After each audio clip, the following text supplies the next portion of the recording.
Well, you just never know what's gonna go on around here. So I was just working at my computer and I looked out the window and I saw my dad driving in with a semi and an end dump. And so Tom's not home right now, but I thought I'd go see what it is that he's up to. We see if Daddy can get hurt. Mama's not here.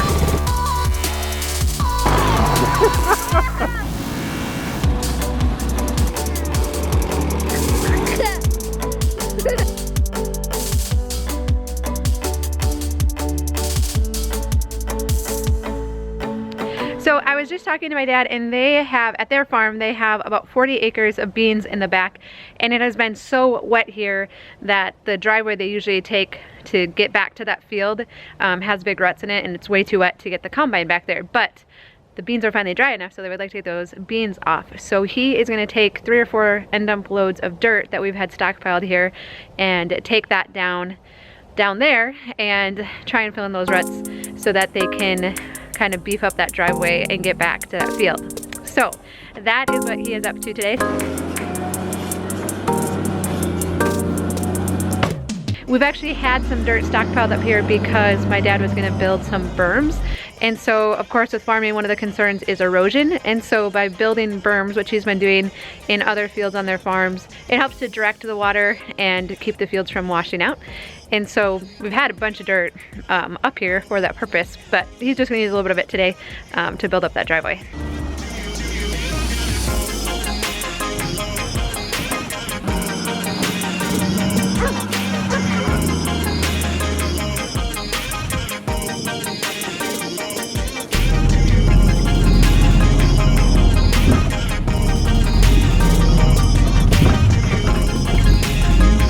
You know that your great-grandpa used to drive that truck? Isn't that cool? So what's kind of cool is that this semi was actually my grandpa's. So my grandpa lived on a farm not very far from here, just a mile down the road from our place.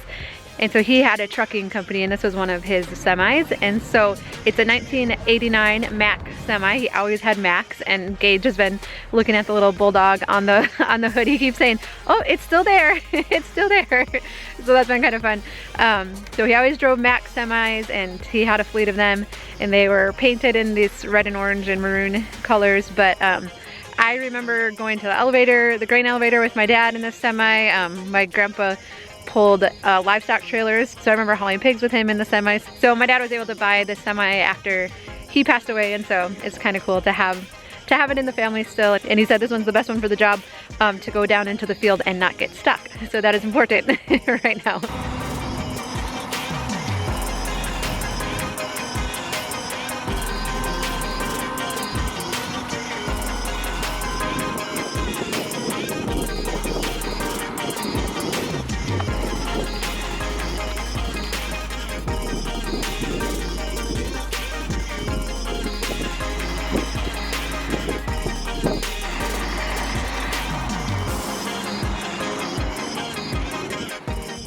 If you noticed alongside of us when we were dumping, there's a restored farmable wetland.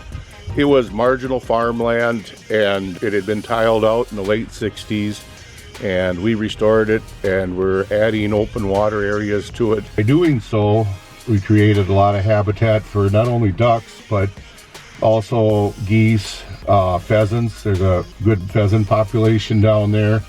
We see red fox, see a few coyotes, and several deer. And we're leaving the farm in a better than we found it. There you go. Good job, buddy.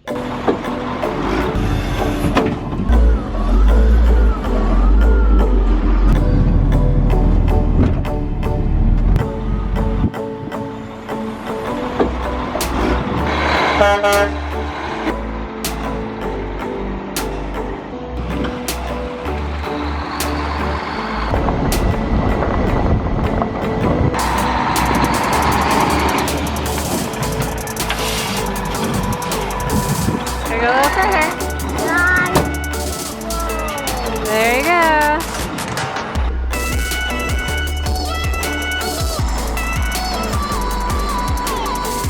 Alright, we just got back to our house, Gagey, and Grandpa is gonna make sure that there's diesel in the bulldozer, because Daddy's been using the bulldozer a lot, hasn't he? Grandpa doesn't know if there's any fuel left in it, so thought better be safe rather than sorry. Grandpa is headed back to their house with the bulldozer, so Gage and I are gonna follow them.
You can tell it's still a little squishy down here. I can tell he's trying to stretch it out a little bit further. He's really close, about, I think, another 20 feet. And the combine should have no problem getting back here.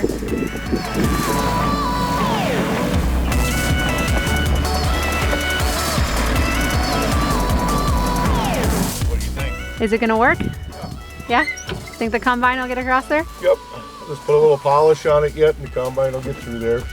We Cool. used to get through there, and then this spring it washed out with all the high water, and Yeah. now we're gonna fill in the ruts here and we'll be able to get back across that again.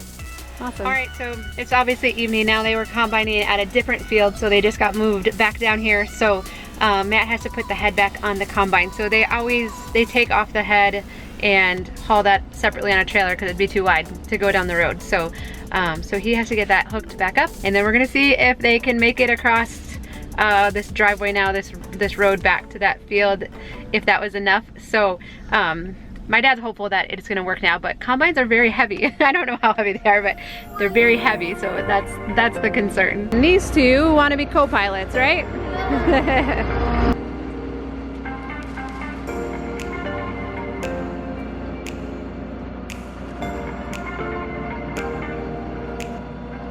All right, so we're going to test out the bridge for the first time. See if it's gonna work or not. So they made it across, so that was good. They went really slow, so I was getting nervous, and it looked like the combine was actually a little bit wider than the road that my dad made, but they made it back there. So Corbin and Maggie are riding with, and we're gonna wait for them. We're gonna wait back by the semi here for them to get the hopper filled up. When they come to unload in the semi, then we're gonna grab Maggie and Corbin and head back home because it is actually already past their bedtime. But they wanted to ride in the combine. I know how that goes. That was like my favorite thing to do growing up. So we're gonna, once they dump, then we'll grab them. There'll be a full day of combining again tomorrow, so they can go ride along some more tomorrow. But thank you so much for spending the day with us, and normally Tom will be around. It won't just be Gagey and I narrating, but it was fun to have you with us today, and a thumbs up is always appreciated. We hope you subscribe, and we'll look forward to visiting with you again soon. Did you guys have fun riding in the combine? Yeah, I was very sleepy. I was about to fall asleep. I know.